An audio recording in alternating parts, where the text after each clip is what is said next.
I never expected my life to be turned upside down overnight. A simple email, just a few short lines, shattered everything I had ever believed in. I'll keep the car for you since the loan is in your name.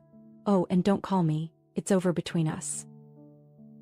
As I read those words, it felt like my heart was being squeezed. A terrible feeling rose in my chest, but I still stubbornly dialed my husband's number. The phone rang, then went silent. I called again, still the same. By the fifth call, I received a short message. Don't look for me. I was frozen.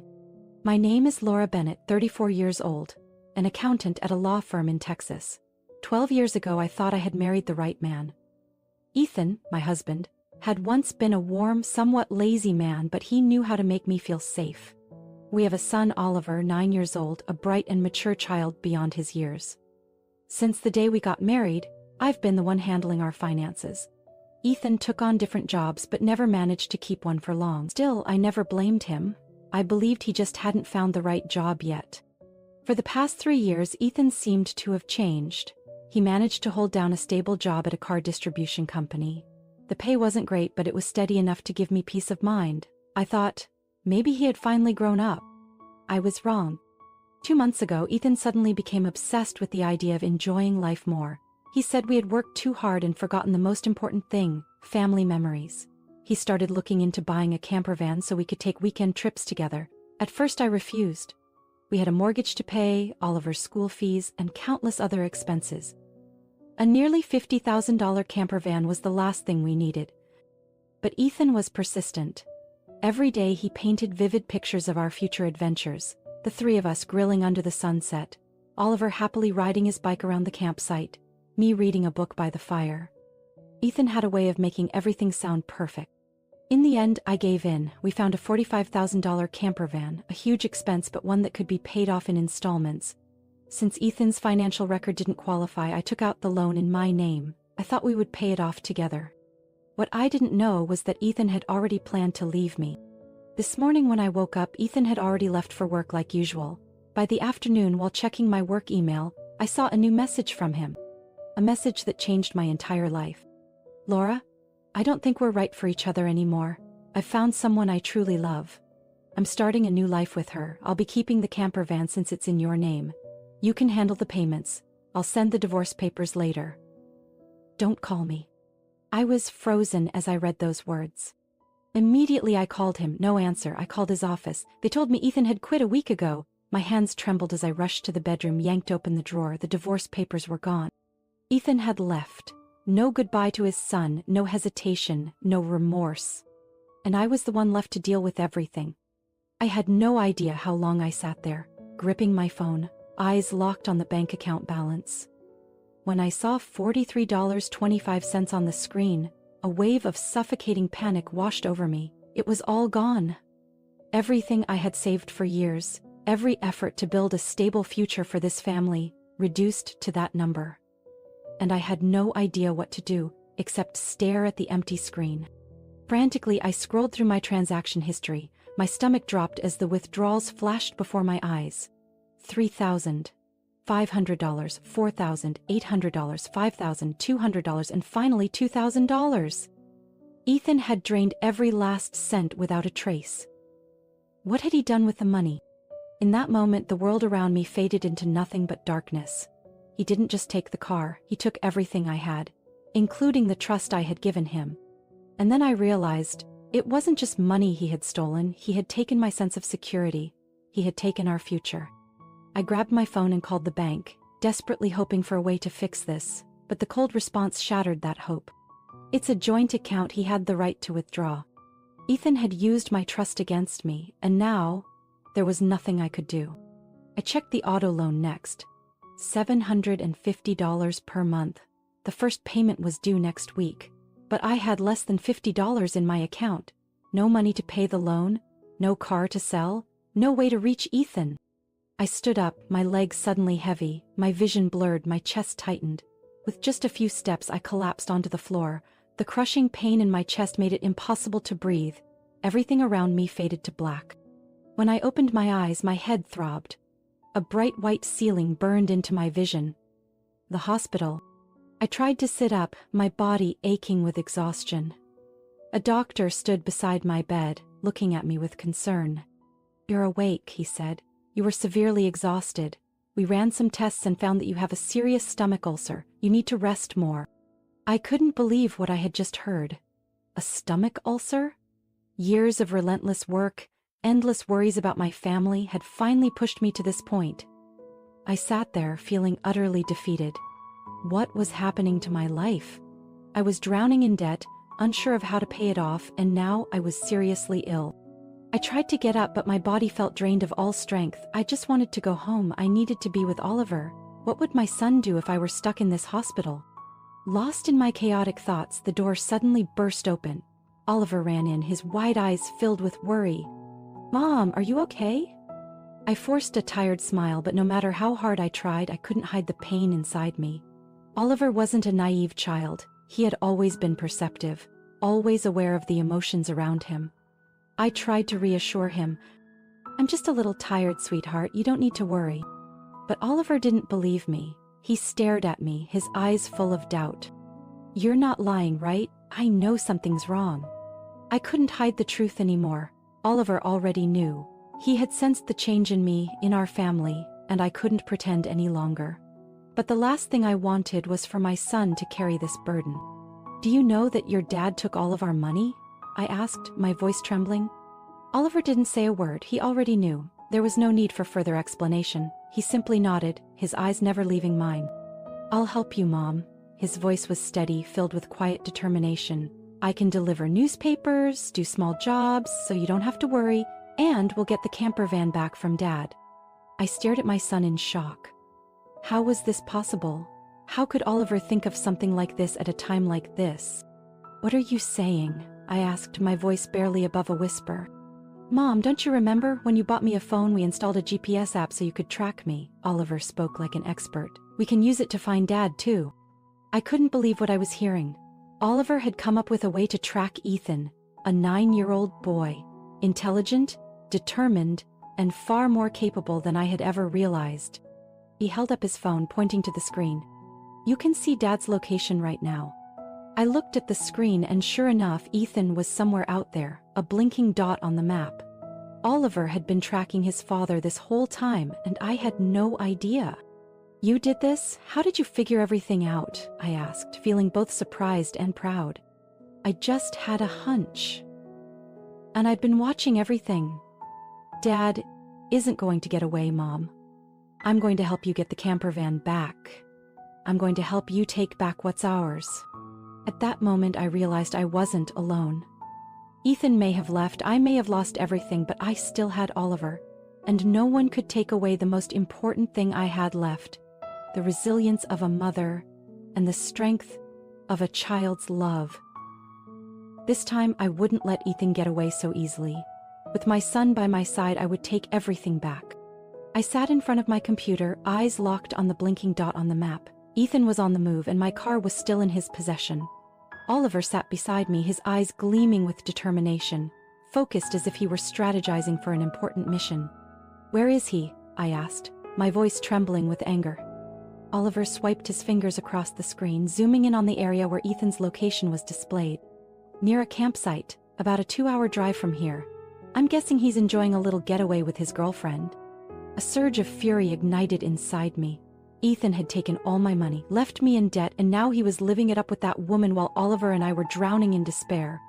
I clenched my fists, feeling like I couldn't sit still another second. "I'm taking the car back," I said firmly, without hesitation. "Not just the car," Oliver replied quickly. "We're going to make him pay." I turned to my son and saw a fierce determination in his eyes. Oliver wasn't just trying to reclaim what was ours. He wanted to teach Ethan a lesson. And for the first time since I had been betrayed, I felt like I could finally do something to set things right.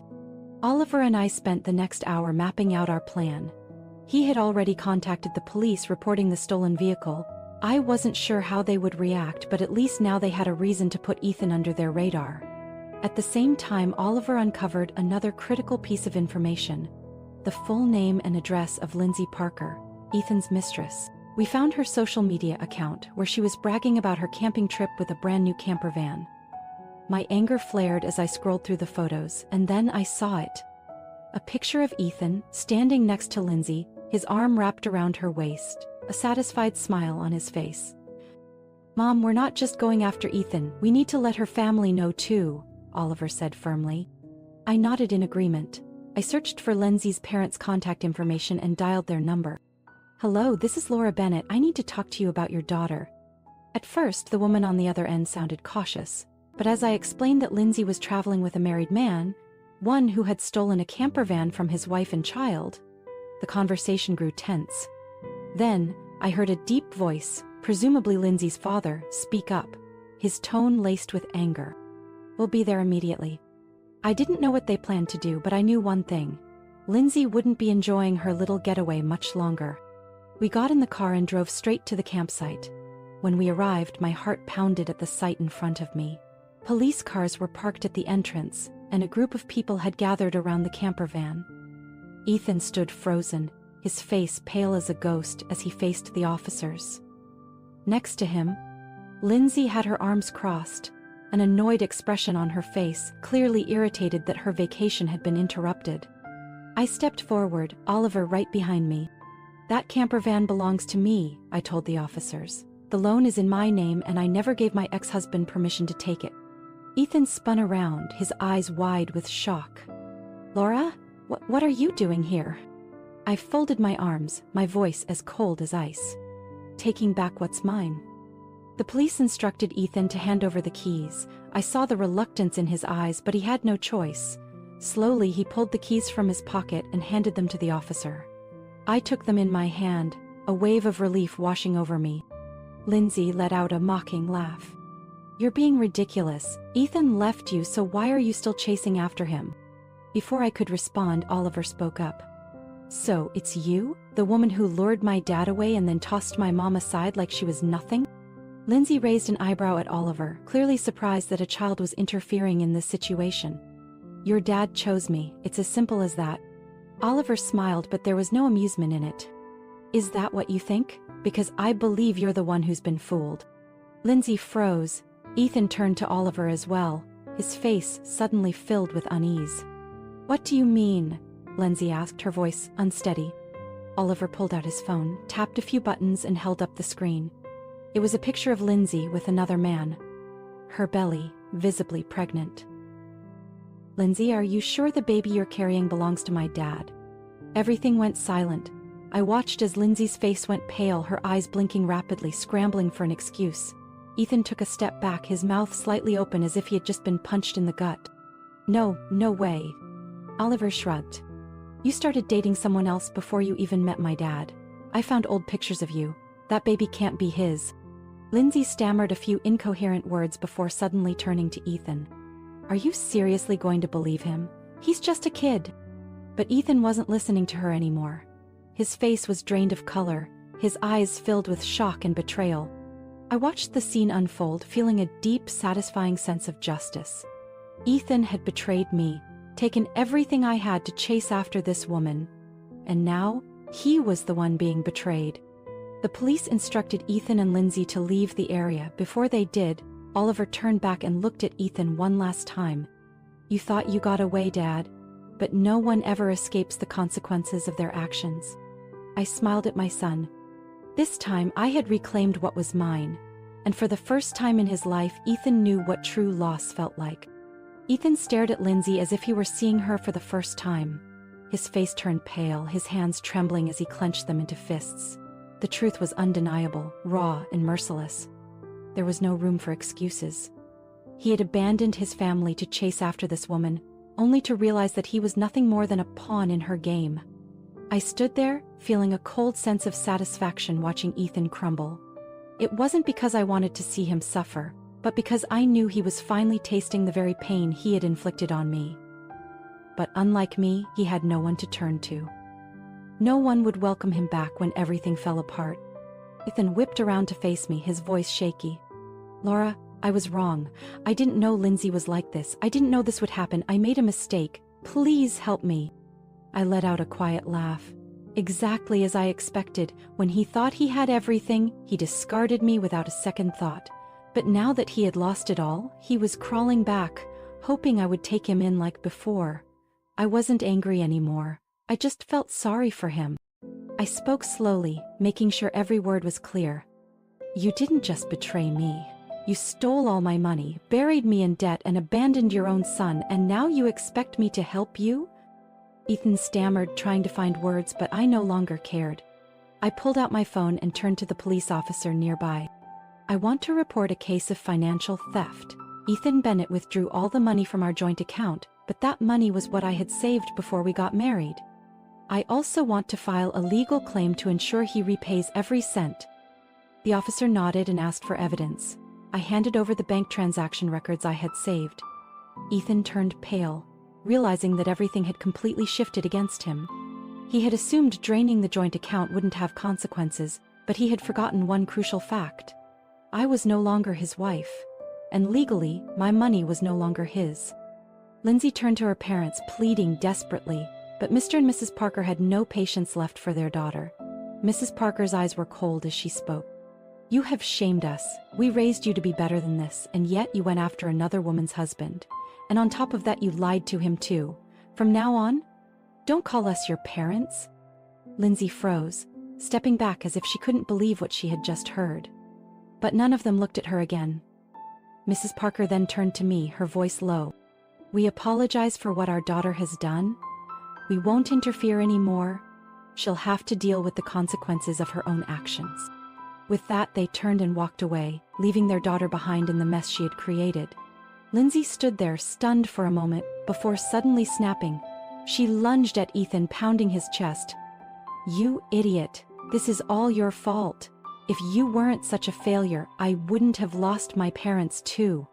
The police quickly intervened, restraining Lindsay before the situation escalated further. They instructed both Ethan and Lindsay to come to the station for questioning. I knew they wouldn't be arrested immediately, but Ethan wouldn't be escaping his financial responsibility. I had already filed a lawsuit against him, and I would take back every penny he stole from me. As everything came to an end, I looked over at Oliver. He stood there calmly, but his sharp eyes made it clear that he had seen through everything from the start. I placed a hand on his shoulder. We did it. Oliver gave me a small smile. He didn't say anything, but I knew he too felt a weight lifted off his shoulders. Ethan was no longer a dark cloud hanging over our lives. 1 month later, things finally started falling into place. I sold the camper van, paid off the loan, and for the first time in months, I could breathe without the weight of debt crushing me. As expected, Ethan had to take a job at a factory to repay what he owed me. Every month, a portion of his paycheck was automatically deducted and deposited into my account. A mild consequence compared to what he had done. Oliver had grown so much through all of this. He was no longer just a carefree boy. He took initiative around the house, helped me without being asked, and was more thoughtful than ever. I knew deep down my son had been hurt by his father's betrayal. But instead of letting it break him, Oliver used it as fuel to become stronger. And so did I. Ethan's betrayal had once crushed me, but now I knew I didn't need to look back anymore. I had my job, I had my son, and I had a new future ahead of me. One morning, as I was getting ready for work, Oliver sat beside me, his eyes bright. Mom, we should go camping this weekend. I raised an eyebrow. Are you serious? Oliver nodded. We don't need an expensive camper van to have fun, we just need each other. I smiled, feeling my heart soften. Maybe he was right. We had lost so much, but in the end, we had found what mattered most. We had found ourselves again. Laura Bennett's story is more than just a fight for justice, it's proof of the power of resilience and the strength of family. In life we all face betrayal and loss, but what truly matters is that we don't let ourselves drown in misery. Laura was pushed to the edge, but she refused to fall. She fought back and took back what was rightfully hers. Just like in real life, sometimes loss is an opportunity to rediscover ourselves. To become stronger, more determined, and ready to move forward. What do you think about Laura Bennett's story? What are your thoughts on betrayal, resilience, and overcoming hardships? Have you ever faced a similar situation or have a unique perspective on these characters? Share your thoughts. Don't forget to follow the channel for more compelling real-life stories.